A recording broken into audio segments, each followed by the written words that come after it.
اللہ تعالیٰ نے موسیٰ علیہ السلام کی پیدائش سے لے کر بنی اسرائیل کی تباہی تک کا واقعہ ترتیب سے بیان کیا ہے. پہلے سورہ نمل مکمل کر لیتا ہوں. اس میں جو سلیمان علیہ الصلاۃ والسلام کے واقعات ہیں, لوگ کہتے ہیں کہ ہر سال وہی واقعات سنا رہے ہیں, اب کچھ نیا لے کر آؤ. تو بھئی یہ تو قرآن پر اللہ میاں سے بولو کہ اللہ تو ہر دفعہ قرآن میں کوئی نیا ورژن لے آیا کر, نیا واقعہ ہو. تو پھر ہم بھی, جب اللہ بار بار وہی سنا رہا ہے تو ہمیں بھی چاہیے کہ بار بار وہی سنیں. کیوں؟ اس لیے کہ نصیحت کی جو چیز ہے نا وہ جرنل نالج کے لیے نہیں سنی جاتی, وہ تو اس لیے کہ تاکہ وہ اسباق جو ان واقعات سے ملتے ہیں بار بار تازہ ہوتے رہیں. سمجھ رہے ہو؟ بار بار کیا ہوتے رہیں, وہ تازہ ہوتے رہیں. تو وہ بار بار سنے جائیں گے, بار بار تازہ ہوں گے. جب تک 100% عمل پہ نہیں آتے, ہر وقت ہمیں سننے کی ضرورت ہے. تو اللہ تعالیٰ نے ابراہیم علیہ السلام کو جو 2 بیٹے دیے تھے, اسحاق اور اسماعیل. اسحاق علیہ السلام مکہ میں تھے اور اسماعیل علیہ السلام مکہ میں آباد ہوئے, اور اسحاق علیہ السلام فلسطین میں, بیت المقدس پھر بعد میں آباد ہوا, شام میں, ارض شام. تو آگے پھر اسحاق علیہ السلام کی اولاد میں پیغمبر پیدا ہوئے ہیں, اسماعیل علیہ السلام, کیا ہو گیا مجھے یار, یعقوب علیہ السلام, جن کا نام تھا اسرائیل لقب. پھر ان کے بیٹے تھے یوسف علیہ السلام جو مصر میں تھے. واقعہ بتائیں, مصر چلے گئے تھے, بادشاہ بن گئے تھے. پھر آگے مصر میں ہوتے ہوتے ہوتے ہوتے بنی اسرائیل پر فرعون غالب آ گیا. مصر کے بادشاہ کو فرعون کہا جاتا تھا, جو بھی ہوتا تھا بادشاہ, اس لیے بہت سارے فرعون گزرے ہیں. لیکن قرآن نے جس کا واقعہ بیان کیا یہ وہ فرعون تھا جو بنی اسرائیل کو جس نے غلام بنا لیا تھا اور بہت طاقتور بادشاہ تھا. یہ چونکہ یہ واقعہ جب تک پیغمبروں کا پورا سلسلہ معلوم نہیں ہوگا نا تو بات سمجھ میں نہیں آئے گی. تو بنی اسرائیل کو پھر فرعون سے نجات ملی, صحیح ہے.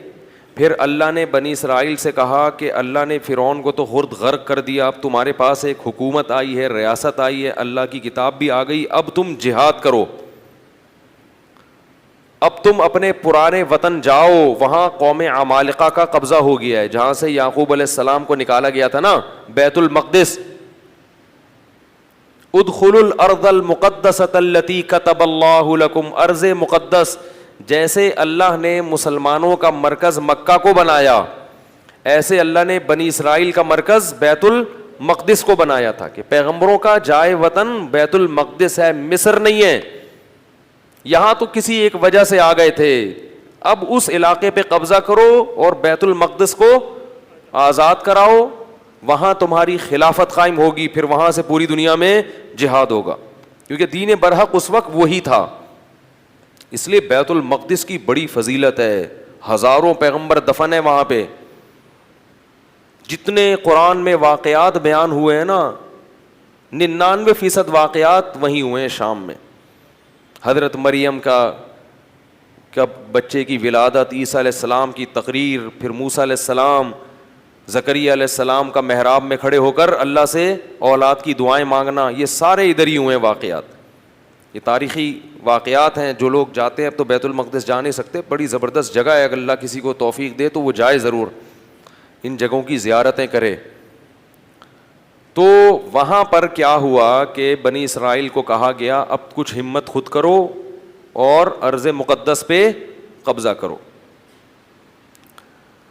تو وہ کہنے لگے, وہ وہاں قوم تھی بڑی طاقتور, تو بنی اسرائیل نے کہا کہ بہت طاقتور لوگ ہیں, پہلے اپنے کسی بندے کو بھیجا, جا کے دیکھ کر آؤ, اگر کمزور سے ہے نا کانگڑی پہلوان تو پھر تو جا کے لڑیں گے, اگر پاورفل ہیں تو ہم نہیں لڑ رہے بھائی. حالانکہ پیغمبر جب جہاد کا حکم دے دیں تو پھر وہ جہاد فرض ہو جاتا ہے. تو مشہور واقعہ ہے, بنی اسرائیل نے کہا اذهب انت وربک فقاتلا انا ہاہنا قاعدون, اے موسیٰ تو جا اور تیرا رب جا, دونوں جا کے لڑو, ہم یہیں بیٹھ کے پروگرام دیکھ رہے ہیں. قال رجلان من الذین یخافون, اللہ فرماتے ہیں ان میں 2 فرد جو اللہ سے ڈرتے تھے, انعم اللہ علیہما, اور اللہ نے ان پر انعام بھی کیا تھا. وہ کہنے لگے کہ چلے جاؤ فَإِذَا دَخَلْتُمُوهُ فَإِنَّكُمْ غَالِبُونَ. جب موسیٰ کلیم اللہ کہہ رہے ہیں تو اللہ یقیناً مدد کرے گا. جاؤ ہمت کرو, اللہ غلبہ دے گا. ہمارے حضرت فرمایا کرتے تھے کتنے مبارک ہوں گے یہ دو فرد جن کا اللہ نے قرآن میں تذکرہ کیا, اور اللہ گواہی دے رہا ہے کہ یہ دو انعام یافتہ لوگ تھے. کہہ رہے ہیں کہ بھائی پیغمبر کی مانو, اپنی عقل مت چلاؤ. وہ لیکن کہنے لگے نہیں بھائی ہمارے لیے بڑا مسئلہ ہے یار. موسیٰ علیہ السلام کو غضب آیا اور انہوں نے اس مرتبہ دعا مانگی, اے اللہ میں اپنے اور اپنے بھائی کا تو مالک ہوں, ہارون کا, تو ہمیں کوئی حکم دے, ہم نہ کریں تو ہم سے پوچھ. یہ قوم میری سمجھ سے بالاتر, اتنے تیرے انعامات ہوئے, سب کچھ ہو گیا, لاٹھیوں کو سانپ بنتے ہوئے دیکھا, سمندر کے ٹکڑے ہوتے ہوئے دیکھا, فرعونیوں پر مینڈکوں کا, جوؤں کا, آگ کا عذاب, خون کا عذاب, ہر طرح کے عذاب دیکھے. اس کے بعد بھی اب یہ قوم ہمت خود کچھ کرنے کے لیے تیار نہیں ہے. سارے کام کون کرے گا؟ اللہ ہی کرے بس آسمان سے. کم ہمت. تو ففرق بینی و بین القوم الفاسقین, میرے اور اس فاسق قوم کے درمیان اب جدائی ڈال دے, میں نہیں رہ سکتا ان کے ساتھ. بہرحال کچھ عرصہ موسیٰ علیہ السلام رہے وادی تیہ میں اس قوم کے ساتھ. اللہ نے کہا کہ اب یہ 40 سال تک یہ علاقہ فتح نہیں ہوگا, 40 سال تک نہ یہ میدان میں گھومتے رہیں گے بس. تو وہیں موسیٰ علیہ السلام کا پھر انتقال ہو گیا اور آپ دنیا سے چلے گئے. پھر موسیٰ علیہ السلام کے بعد پھر دوسرے پیغمبر آئے, اور ان پیغمبر نے بنی اسرائیل کو پھر حکم دیا. بنی اسرائیل خود کہنے لگے کہ ہمیں آپ جہاد کا حکم کیوں نہیں دیتے ہیں بھائی, ہم بھی کچھ علاقہ فتح کریں ٹھیک ہے, اور ہمیں ہمارے گھروں سے نکالا گیا اور ظلم کیا گیا. الم تر الی الملأ من بنی اسرائیل من بعد موسیٰ, اللہ فرماتے ہیں موسیٰ کے بعد بنی اسرائیل کی ایک جماعت تھی, کیا تم نے ان کو دیکھا؟ تو اس وقت کے نبی نے ان سے کہا کہ تم سے امید یہ ہے کہ جب تم پر جہاد فرض ہوگا تو تم لڑو گے نہیں, خالی پیلی کی باتیں پھینک رہے ہو. بہت سے لوگ باتوں میں بڑے فنٹر ہوتے ہیں نا, جب کام آئے تو, اس لیے اللہ سے عافیت ہی مانگنی چاہیے بھائی. تو انہوں نے کہا نہیں ہم لڑیں گے. تو پھر جب ان پر جہاد فرض ہو گیا, نبی نے, اللہ نے ایک انہی میں سے کسی ایک کو کمانڈر بنایا جس کا نام تھا طالوت. طالوت کو کمانڈر بنایا تو وہ کہنے لگے کہ اب چونکہ لڑنا نہیں تھا نا, بہانے تراشنے لگے, تو کہنے لگے یہ والا کمانڈر ہمیں قبول نہیں ہے, جہاد کے لیے تو ہم تیار ہیں مگر یہ والا کمانڈر نہیں چلے گا کیونکہ یہ غریب ہے. دولت مند آدمی کو ہمیشہ غریب آدمی کی اتباع سے آر محسوس ہوتی ہے. پبلک کی عجیب ڈیمانڈ ہے. آج بہت سے لوگ پیسے والے عالم کی تقریر تو سنتے ہیں جو لینڈ کروزر میں گھوم رہا ہو اور بڑے زبردست اس کی شان بان ہو, غریب عالم کو عالم ماننے کے لیے بھی تیار, کہتے ہیں اس کو کیا پتا, اگر یہ اتنا ذہین ہوتا تو پیسے تو ہوتے اس کے پاس. یہ ایک لوگوں کی سوچ ہے. اور اللہ کا اصول یہ ہے کہ اکثر علماء ہمیں ہر دور میں غریب ہی رہے ہیں. یہ حضرت مولانا شرف علی تھانوی نے لکھی ہے یہ بات کہ یہ اللہ تعالیٰ نے کچھ ایسا معاملہ رکھا ہے علماء کے ساتھ کہ ہر دور میں علماء کی اکثریت غریب رہی ہے. صحابہ میں بھی آپ دیکھ لو جو اہل علم تھے نا ان میں اکثر غریب تھے. عبداللہ بن مسعود رضی اللہ تعالیٰ عنہ کا بہت بڑا مقام ہے مگر انتہائی غریب. یہ جو قرآن میں آتا ہے نا کہ مشرکین کہتے ہیں ان غریبوں کو اپنی مجلس سے نکالو, تو مفسرین نے لکھا ان میں حضرت عبداللہ بن مسعود بھی داخل تھے. اور اللہ نے اپنے نبی کو حکم دیا وَاصْبِرْ نَفْسَكَ مَعَ الَّذِينَ يَدْعُونَ رَبَّهُمْ بِالْغَدَاةِ وَالْعَشِيِّ, کہ اے نبی آپ نے اپنے آپ کو ان لوگوں کے ساتھ باؤنڈ کر کے رکھنا ہے جو دن رات اللہ کو پکارتے ہیں چاہے وہ غریب ہی کیوں نہ ہو. تو اس میں حضرت عبداللہ بن مسعود رضی اللہ تعالیٰ عنہ بھی داخل ہے. ان کی فضیلت ہے کہ اللہ نے حکم دیا کہ ان لوگوں کے ساتھ آپ نے رہنا ہے. حضرت علی غریب تھے, مسکین, پیسے ویسے نہیں تھے, جو پیسہ آتا تھا صدقہ کر دیا کرتے تھے. زہد فی الدنیا, دنیا سے بے رغبتی. حضرت عثمان مالدار تھے, حضرت عمر بھی غریب تھے. تو اور آج بھی علماء کی اکثریت میں کیا ہے؟ غربت. وہ الگ بات ہے کہ اللہ نے اہل حق کو استغنا اتنا دیا ہے کہ غریب ہونے کے باوجود بھی غریب لگتے نہیں ہیں. لوگ قرضے مانگنے آ رہے ہوتے ہیں ان سے. اس کا یہ مطلب نہیں ہے کہ جو مالدار عالم ہے وہ غلط ہے. میں کہہ رہا ہوں کہ اکثر علماء کیا ہوتے ہیں؟ غریب ہوتے ہیں. تو اس لیے میرے بھائی کوئی کسی کے پاس اگر علم ہے, تقویٰ ہے, تو محض اس بیس پر اس کی انسلٹ کرنا یا اس کی عزت نہ کرنا کہ یعنی جو کہتے ہیں نا پیسے تو ہیں نہیں اس کے پاس, تو یہ کوئی اچھمبے کی بات نہیں ہے. البتہ جو عالم غریب ہو مگر لوگوں کی جیبوں پہ نظر رکھتا ہو, غربت کی وجہ سے احساس کمتری کا شکار ہو, وہ پھر عالم نہیں ہے, کیونکہ اس کو اللہ نے جو دولت دی ہے نا علم کی, اسے اس دولت کی قدر نہیں ہے. تو جب خود ہی قدر نہیں ہے تو دوسرا کیوں قدر کرے؟ اس لیے جو لالچی ہوتے ہیں نا جیبوں پہ نظر رکھنے والے, ان سے تعلق قائم مت کیا کرو. تو ان کو کیونکہ خود احساس نہیں ہے کہ اللہ نے کتنی بڑی دولت دی ہے. تو میں یہ عرض کر رہا تھا, کیا بات کر رہا تھا میں, طالوت جو تھے نا وہ غریب تھے اور ان کو پیغمبر نے کیا بنا دیا؟ کمانڈر, اور کہا کہ یہ میں نے اللہ کے حکم سے بنایا ہے لہذا مانو. کہنے لگے انا یکون لہ الملک علینا, یہ کہاں سے وہ امیر ہو گیا بھائی؟ نحن احق بالملک منہ, ہم زیادہ حقدار ہیں, ہم میں سے کسی کو بناؤ, ہم میں جو ہے نا بڑے بڑے قوم کے سردار. تو نبی نے کہا کہ نہیں, یہ سلیکشن اللہ کی طرف سے ہے. اور ان کے برحق ہونے کی ایک علامت یہ بھی ہے کہ حضرت موسیٰ اور ہارون علیہ السلام کی کچھ یادگاریں, کچھ تبرکات, جو ان کی کچھ اشیاء تھیں. بنی اسرائیل کیا کرتے تھے کہ جب بھی کہیں جہاد میں جاتے تھے تو حضرت موسیٰ علیہ السلام کی لاٹھی اور اس طرح کی کچھ چیزیں جو ان کے پاس رہ گئی تھی نا, وہ لے کے جاتے تھے تو اللہ ان کو فتح عطا فرماتا تھا, اس کی برکت تھی. کیونکہ وہ ظاہر ہے متبرک لاٹھی تھی نا حضرت موسیٰ علیہ السلام, اب اس سے سانپ تو نہیں بنتا تھا, لیکن ہارون علیہ السلام اور موسیٰ علیہ السلام کی اس طرح کی چیزوں کو تبرک کے طور پر وہ استعمال کرتے تھے اور اللہ کی مدد شامل حال ہو جاتی تھی. تو یہ والا وسیلہ شرک نہیں ہے. ہر وسیلے کو علی الاطلاق شرک کہنا یہ غلط ہے. بعض لوگ توحید کا بھی غلط مفہوم بیان کرتے ہیں. دیکھو لوگوں کا مزاج ہوتا ہے نا توحید پہ سننا پسند کرتے ہیں بہت سے لوگ. تو کیا کرتے ہیں لوگ, ہر چیز کو شرک شرک شرک شرک کہہ کے یہ ثابت کرتے ہیں کہ ہم بہت بڑے موحد ہیں. لوگ کہتے ہیں یہ ہوتی ہے توحید, حالانکہ وہ توحید نہیں ہوتی, وہ کرامتوں کا انکار ہو رہا ہوتا ہے. سمجھ رہے ہو؟ تو ہر چیز کو اعتدال ضروری ہے. جتنا شریعت نے جس چیز کو بتایا ہے آپ اس کو اتنا ہی رکھیں, اس میں زیادہ فنٹر گیری کی کوشش مت کریں. توحید میں بھی غلو درست نہیں ہے, ایک چیز توحید میں شامل نہیں ہے آپ اس کو خام خامیں. تو وہ جو تبرکات تھے انبیاء کے, اس کا فائدہ کیا ہوتا تھا کہ ان کی وجہ سے اللہ کی مدد نازل ہوتی تھی. تو یہ تبرک جائز ہے. تو اہل اللہ سے اس قسم کا تبرک بھی جائز ہے. جیسے حضرت عباس رضی اللہ تعالیٰ عنہ کے وسیلے سے صحابہ دعا مانگتے تھے کہ اللہ ان کی وجہ سے تو کیا کر دے بارش. اب یہ شرک نہیں ہے, اس لیے کہ حضرت عباس سے تھوڑی کہہ رہے کہ آپ برسا دیں بارش کس سے برسوا رہے ہیں؟ اللہ سے. لیکن کہہ رہے ہیں کہ اللہ ہمارے درمیان نبی کے چچا موجود ہیں, ان کی لاج رکھ لے. تو اللہ تو خیال کرتا ہے نا بندوں کا. بھائی کیا ہو گیا؟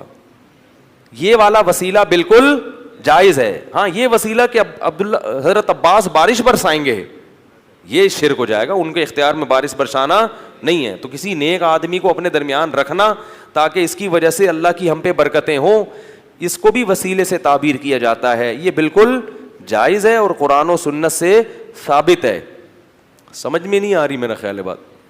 لیکن دینے والی ذات صرف اللہ کی ہے اور اللہ ان کی وجہ سے مجبور نہیں ہو جاتا. اللہ پہ جبر کوئی نہیں کر سکتا کہ ایک بزرگ کو لے گئے تو اب اللہ بارش برسائے گئے, مجبور نہیں ہے. ہاں اللہ کی رحمت کو اپنی طرف مائل کرنے کے لیے اللہ یہ اتنا نیک آدمی ہمارے درمیان موجود ہے. اس سے بھی پتہ چلتا ہے کہ جیسے نیک لوگوں کے ہونے سے برکتیں نازل ہوتی ہیں, برے لوگوں کے ہونے سے نحوستوں کا بھی اسی طرح امکان ہوتا ہے. سمجھ میں نہیں آ رہی بات؟ تو اس لیے اس کا بھی خیال کیا کرو کہ جیسے بے نمازی ہوتے ہیں گھروں کے اندر, اس میں گھر میں بے برکتی ہوتی ہے, تو اس کو نمازی بنانے, گھر سے تو نہیں نکالو, تو اس کو نمازی بنانے کی کوشش کرو. گھر میں ایک روزے دار ہے, روزہ خور ہے, جیسے روزے داروں کی وجہ سے گھر میں برکت ہوگی تو روزہ خوروں کی وجہ سے گھر میں نحوست بھی ہوگی. تو ان کو مت کھانے دو, بولو تمہاری وجہ سے ہماری برکت بھی اٹھے گی. تو نیکیوں سے برکتیں آتی ہیں اور برائیوں سے نحوستیں آتی ہیں. نیک لوگوں سے برکتیں آتی ہیں اور برے لوگوں سے نحوستیں آتی ہیں.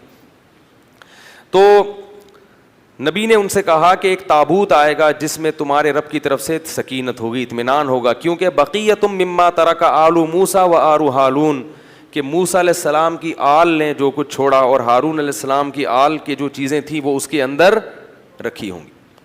اسی سے یہ پتہ چلتا ہے کہ جو نالین شریف کا ایک نقشہ ہے, اگر وہ کسی کے پاس ہو تو اس کی وجہ سے اللہ کی برکت ہو سکتی ہے, لیکن یہ ضروری ہے کہ یہ اوتھینٹک ہو, کوئی سند ہو کہ یہ وہی نال ہے جو رسول اللہ صلی اللہ علیہ وسلم کا تھا, جبکہ ہمارے پاس اس کی کوئی حقیقی سند موجود نہیں ہے. اور دوسری بات یہ کہ ان چیزوں میں غلو کرنا درست نہیں ہے, کہ آپ ان چیزوں میں اتنا غلو کریں کہ اعمال کی طرف سے آپ میں کوتاہی ہونا شروع ہو جائے اور نالین ہی کو سب کچھ سمجھنا شروع کر دیں. سب سے پہلے عمل ہے, باقی چیزیں اس کے بعد ہیں. عمل آپ کو 100% شریعت کے مطابق لانا ہے, شرک سے بھی بچنا ہے, بدعات سے بھی بچنا ہے, پورا متبع سنت بننا ہے. اس کے بعد یہ چیزیں ایک غریبی کے طور پہ, کہ بھئی غریبی کے طور پہ کہ بھئی اللہ یہ بھی ہے یہ بھی ہے, جیسے کسی کو حافظ بنا دیتا ہے انسان کے قیامت میں سفارش کرے گا, تو یہ غریبیاں ہیں. اب آپ نے حافظ بنا دی اپنے بچے کو کہ سفارش کرے گا, لیکن نماز ایک نہیں پڑھ رہے آپ. جو چیز اللہ نے کہا ہے کہ وہ لازمی کرو وہ کر نہیں رہے, جو لازمی نہیں ہے اس پہ زور دے رہے ہیں. تو اللہ نے یہ تو نہیں کہا کہ نالین شریفین رکھو, یہ تو ایک محبت کا ایک اصول ہے. اگر کسی کو محبت ہے تو وہ نبی صلی اللہ علیہ وسلم کے نالین سے یقیناً محبت کرے گا, ہر چیز سے محبت کرے گا, لیکن پہلے کیا ہے عمل, یہ چیزیں اس کے بعد. اسی طرح منہ مبارک, کوئی مستند روایت ہمارے پاس موجود نہیں ہے کہ رسول اللہ صلی اللہ علیہ وسلم کا منہ مبارک کسی کے پاس ہے. کوئی بھی اٹھتا ہے اور منہ مبارک کے نام پہ لوگوں کو بیوقوف بنانا شروع کر دیتا ہے اور لوگوں کا رش لگ جاتا ہے. اللہ کے بندو, جیسے نبی کی طرف بلا دلیل کوئی بات منسوب کرنا کبیرہ گناہ ہے, اتنا بڑا گناہ نبی نے فرمایا صحیح حدیث میں ہے, من کذب علی متعمدا فلیتبوأ مقعدہ من النار, جو مجھ پر جھوٹ باندھے اپنا ٹھکانہ جہنم میں بنا لے. ایسے ہی کسی چیز کی نبی کی طرف نسبت کر دینا جبکہ آپ کے پاس اس کی کوئی مستند دلیل موجود نہ ہو, یہ بھی نبی پر بہتان ہے اور اس کا ٹھکانہ بھی جہنم کی آگ ہے. کوئی بھی منہ مبارک لے کے گھوم رہا ہے, اس سے پوچھو کیا دلیل ہے کہ یہ نبی کا بال ہے, سند پیش کرو اس کی. بغیر سند کے نبی کا قول معتبر نہیں ہے, تو بغیر سند کے نبی کے ہاتھ, نبی کے بال یا کوئی بھی چیز کوئی منسوب کر دے یہ نبی کی ہے, تو کہاں سے معتبر ہو گئی بھائی وہ. کوئی بھی اٹھتا ہے اور منہ مبارک کو لے کے لوگوں کو زیارتیں کرانا شروع کر دیتا ہے. تو اس لیے ان چیزوں میں نبی کے منہ مبارک کسی کے پاس ہوں تو یقیناً قابل احترام ہے اور باعث برکت ہیں, لیکن ہوں ایسے ہی کسی بھی کی طرف منسوب کر دینا یہ اللہ کے غضب اور قہر کو دعوت دینے والی بات ہے. جب مسلمانوں کی خلافتیں تھیں تو حکومتیں ان چیزوں کو کنٹرول کرتی تھیں, اب حکومتوں نے ان چیزوں کو کنٹرول کرنا چھوڑ دیا. کوئی بھی اٹھتا ہے کہیں سے منہ مبارک لے کے لوگوں کو بیوقوف بنانا شروع کر دیتا ہے. تو یہ بہت خطرناک معاملہ ہے. محمد صلی اللہ علیہ وسلم کے بال مبارک, اس میں اگر آپ غلطی کر رہے ہیں, کسی اور کا بال نبی کے کھاتے میں ڈال رہے ہیں, بہت بڑا جرم ہے. قیامت کے دن جہنم کی آگ کے لیے پھر تیار رہنا چاہیے. تو کیا مسئلہ بیان کر رہا تھا میں, طالوت کا. تو بنی اسرائیل کو طالوت نے پھر انہوں نے جو ہے نا وہ تابوت آیا جس میں وہ تھی, تو فرشتے اس کو لے کر آئے, تو ان کو اطمینان ہو گیا کہ اب اللہ کی مدد یقیناً ہوگی, تو میدان جنگ میں اس کو لے کے جاؤ ساتھ. قرآن میں آتا ہے کہ جب حضرت طالوت علیہ السلام لشکر لے کے نکلے ہیں تو انہوں نے اپنی قوم سے کہا کہ دیکھو لڑائی کیونکہ بہت سخت ہے, دشمن بہت طاقتور ہے اور ہم ہیں کمزور, تو اللہ تمہیں پہلے آزمائے گا, یعنی اللہ کی مدد کے لیے جنگ میں فتح نہیں ہو سکتی. تو اسباب میں تو ہم کمزور ہیں, اللہ تمہیں امتحان کرے گا کہ تم میں تقویٰ ہے یا نہیں ہے. اس امتحان میں کامیاب ہو گئے تو جو کامیاب ہوں گے ان کو تو فتح ملے گی, اور جو اس امتحان میں کامیاب نہیں ہوئے وہ کیا کھائیں گے, شکست کھا کے بھاگ جائیں گے, وہ لڑنے کی طاقت نہیں رہے گی. اور وہ امتحان یہ ہے کہ تمہیں پیاس لگے گی مگر نہر میں سے کسی نے پانی, بولو بھائی, نہیں پینا. پیاس لگے گی, یہ پیاس بعد میں ختم ہو جائے گی, مگر اس وقت اللہ نے امتحان لیا ہے کہ ایک آدھ چلو پینے کی اجازت ہے, پیٹ بھر کے پانی پینے کی اجازت نہیں ہے. اس میں کامیاب ہو گئے تو لڑنے کی طاقت بھی اللہ دے دے گا تمہیں. قرآن کہتا ہے جب وہ نہر پار کی ہے نا, فشربوا منہ الا قلیلا منہم, تھوڑے سے لوگ تھے جنہوں نے پانی نہیں پیا, پوری قوم نے پی لیا. اتنی اللہ نے نشانیاں دکھائیں, سب کچھ کیا, مگر پھر بھی کیا کر رہے ہیں, پیٹ بھر بھر کے کہہ رہے ہیں دیکھا جائے گا یار, دیکھا جائے گا یار.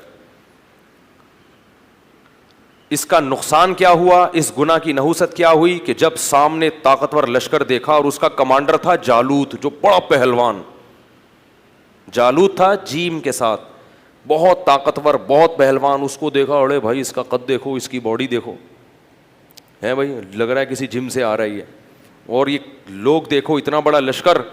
تو جنہوں نے پانی پیا تھا نا وہ کہنے لگے لا طاقت لنا اليوم بجالوت وجنودی, آج ہمارے پاس طاقت نہیں ہے جالوت اور اس کے لشکر سے لڑنے کی, یہ نہیں ہو سکتا بھائی. اس سے پتہ چلتا ہے گناہ کرنے سے ہمتیں پست ہو جاتی ہیں. اللہ کی نافرمانی کرنے سے کیا ہوتا ہے, ہمتیں پست, کچھ بھی نہیں کر سکتے دنیا میں. اللہ کے لیے کچھ نہیں کر سکتے. پھر لا طاقت لنا اليوم بجالوت وجنودی قال الذين يظنون انهم ملاقو اللہ. اللہ فرماتے ہیں وہ لوگ جن کو اللہ سے ملاقات کی امید تھی کہ ایک دن اللہ کے سامنے کھڑے ہوں گے, اس کا ہمیں بدلہ مل جائے گا, وہ کہنے لگے کہ کم من فئۃ قلیلۃ, دیکھو کتنی ہی بار ایسا ہوا ہے کہ ایک چھوٹی سی جماعت کو اللہ نے بڑی جماعت پر غلبہ دیا ہے. ہمت کرو کیونکہ پیغمبر کے حکم پہ آئے ہیں ہم. خود سے جب آئیں گے تو دو رائے ہو سکتی ہے نا کہ بھئی صحیح کیا غلط کیا, اب تو اللہ کہہ رہا ہے تو غلط ہو ہی نہیں سکتا, اور اللہ نے ہمیں شکست دینے کے لیے تھوڑی بلایا ہے, تو اللہ غلبہ دے گا. تو اب جب لڑائی شروع ہوئی ہے تو اتنی زبردست انہوں نے دشمن نے حملہ کیا کہ قرآن کہتا ہے کہ یہ جو تھوڑے سے لوگ میدان جنگ میں ڈٹے نا, ان کو اندازہ ہو گیا کہ ہمارے قدم یہاں ٹھہر نہیں سکتے, ہم نہیں ٹھہر سکتے. تو اب اللہ سے دعا مانگ رہے ہیں, ربنا افرغ علینا صبرا وثبت اقدامنا وانصرنا علی القوم الکافرین. کیسے عجیب الفاظ ہیں, اے اللہ ہم پر صبر کو انڈیل دے. انڈیلنا کسے کہتے ہیں, جیسے بالٹیاں بھر بھر کے پانی کسی کے اوپر انڈے, ایک تو ہوتا ہے نا ڈالنا, یہ نہیں کہہ رہے اے اللہ ہمیں صبر کی توفیق دے دے, نا نا نا نا, صبر کی توفیق تو چھوٹے موٹے غموں میں ہوتی ہے, یہاں تھوڑا سا صبر نہیں چاہیے, بہت بہت مشکل ہے بھائی, لڑنا بہت مشکل ہے. تو کیا کر کے ہم پر صبر, افراغ عربی میں کہتے ہیں, پانی کہیں سے بھرا ہوا ہو نا برتن میں, وہ پورا آپ کیا کر رہے ہیں کسی کے اوپر ایسے الٹ دیں, ایسے اللہ بالٹیاں بھر بھر کے ہمارے اوپر صبر کو ڈال تو. وثبت اقدامنا, اور ہمارے قدموں کو یہاں پر جما دے, یہاں پہ اکھڑنے نہ پائیں, ہم تجھ سے دعا مانگتے ہیں. وانصرنا علی القوم الکافرین, اور ان کافروں پر ہمیں ہماری مدد کر. کیسا منظر ہوگا, اور اللہ کو اس طرح سے لڑنے والوں پر کتنا پیار آتا ہوگا. اس لیے یاد رکھو جہاد کی بہت بڑی فضیلت ہے اسلام میں. جہاد معمولی عبادت, جو بھی اپنے ملک کے لیے, اپنے دین اور مذہب کے لیے, اسلام کے لیے لڑتے ہیں, ملک کے لیے لڑنا اسلام ہی کے لیے لڑنا ہے کیونکہ اسلامی ملک ہے, تو جو بھی لڑتے ہیں ان کو معمولی مت سمجھا کرو. جان پیش کرنا اللہ کے سامنے یہ آسان کام نہیں ہے. یہاں کہنا صحیح, فلموں میں جو فائٹنگ ہوتی ہے نا یہ ریئل نہیں ہوتی. اسی ہیرو کو کبھی ریئل لڑائی میں لے جا کے کھڑا کر دو, فوراً بھاگے گا پتلی گلی سے, سمجھ رہے ہو. لاشیں گرتی ہیں, دھماکے ہوتے ہیں, چیتھڑے اڑتے ہیں, آنکھیں جاتی ہیں, ہاتھ پاؤں اڑتے ہیں, ایسا منظر ہوتا ہے جنگ کا. تو وہ کیا کہنے لگے, اے اللہ تو ہمیں قدم یہاں پہ جما دے اور ہم پہ صبر کو انڈیل دے. اللہ کی مدد آئی, وہ تھوڑے سے, کیونکہ اللہ نے اپنے دین کو باقی رکھنا ہے, یہ بھی ختم ہو جاتے ہیں تو بنی اسرائیل تو گئی. ایک قوم کو اللہ نے ہدایت دی تھی, وہ بھی ختم, تو پوری دنیا تو گمراہ تھی. تو اللہ کام ایمان والوں ہی سے لیتے ہیں. بنی اسرائیل تھے بڑے نالائق, مگر تھے تو ایمان والے تو وہی تھے نا. تو بھائی جیسے مرضی ہیں, اللہ کیا کر رہے ہیں کہ بھائی اب ایمان والے تو یہی ہیں نا, اب کافروں سے تھوڑی لوں گا کام. تو جیسے مرضی نالائق ہیں, انہی میں سے نیک لوگ پیدا کروں گا. اس سے کیا ثابت ہوتا ہے کہ اس امت, یہ امت بھی جیسی مرضی بگڑ جائے, یہ پوری امت غلط نہیں ہو سکتی, اور اس کے مولوی جیسے مرضی خراب ہو جائیں, نہیں مولویوں میں سے اللہ اچھے مولوی بھی پیدا کرے گا, کیونکہ نئے مولوی مارکیٹ میں کہیں سے اور سے, عیسائیوں سے, یہودیوں سے آپ کو نئے مولوی نہیں ملیں گے. جو کچھ ہے اسی یہی امت ہے. یہ جو لوگ کہتے ہیں نا نیا نئے فرقے بنا کے سب غلط ہم صحیح, وہ غلط ہوتے ہیں, پوری امت غلط نہیں ہو سکتی.